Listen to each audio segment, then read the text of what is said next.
বিসমিল্লাহির রহমানির রহিম।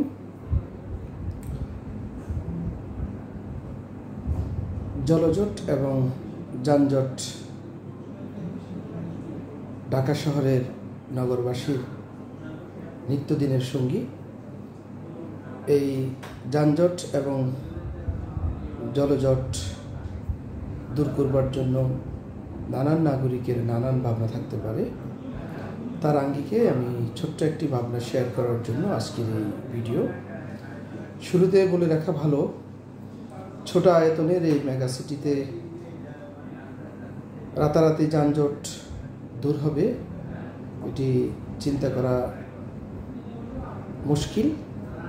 তবে চেষ্টা করলে নগরবাসীকে কিছুটা হলেও যানজট থেকে বা জলজট অর্থাৎ জলবদ্ধতা থেকে নিষ্কৃতি দেওয়া সম্ভব। সেটির সাথে মোটেও দ্বিমত পোষণ করছি না। তার আঙ্গিকে একটি ভাবনা শেয়ার করছি। আসলে আমরা প্রতিনিয়ত দেখছি যে ঢাকা শহরে যে ফুটপাত আছে, ফুটপাত মানুষের হাঁটার জন্য মূলত এই ফুটপাত দখল করে অনেক দোকানপাট, অবৈধ স্থাপনা তারা নিয়মিত স্থাপন করে রেখেছেন। তো আসলে যদি এই ফুটপাতগুলো আমরা মানুষের জন্য মুক্ত করে দিই, তাহলে দেখা যাচ্ছে অনেক মানুষ স্বাচ্ছন্দ্যে হাঁটাচলা করতে পারবে। সেক্ষেত্রে মূল রাস্তার উপরে কিছুটা হলো প্রেশার কমবে। আর দ্বিতীয় বিষয় হচ্ছে, একটু লক্ষ্য করবেন যে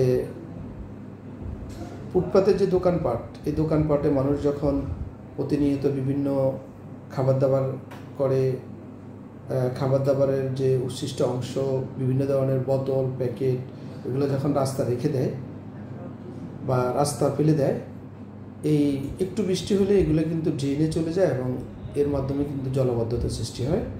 তাহলে এই ফুটপাত মুক্ত করার মধ্যে দিয়ে আমরা কয়েকটা অ্যাচিভমেন্ট এখান থেকে পাচ্ছি। একটি হচ্ছে মানুষের হাঁটার পথটা সুন্দর হচ্ছে, সাবলীল হচ্ছে। দ্বিতীয় হচ্ছে শহর পরিষ্কার পরিচ্ছন্ন থাকছে কিছুটা হলেও। আর তৃতীয় গুরুত্বপূর্ণ বিষয় হচ্ছে এই অপ্রয়োজনীয় এবং উচ্ছিষ্ট খাবার, পলিথিন, বোতল, এগুলো কিন্তু সামান্য বৃষ্টিতে ড্রেনে চলে যাচ্ছে এবং ড্রেন বন্ধ হয়ে কিন্তু অল্প বৃষ্টিতে শহর তলিয়ে যাচ্ছে, জলবদ্ধতার সৃষ্টি হচ্ছে। এই জন্য আমি আমার এই ভিডিওর মাধ্যমে সকলের দৃষ্টি আকর্ষণ করছি।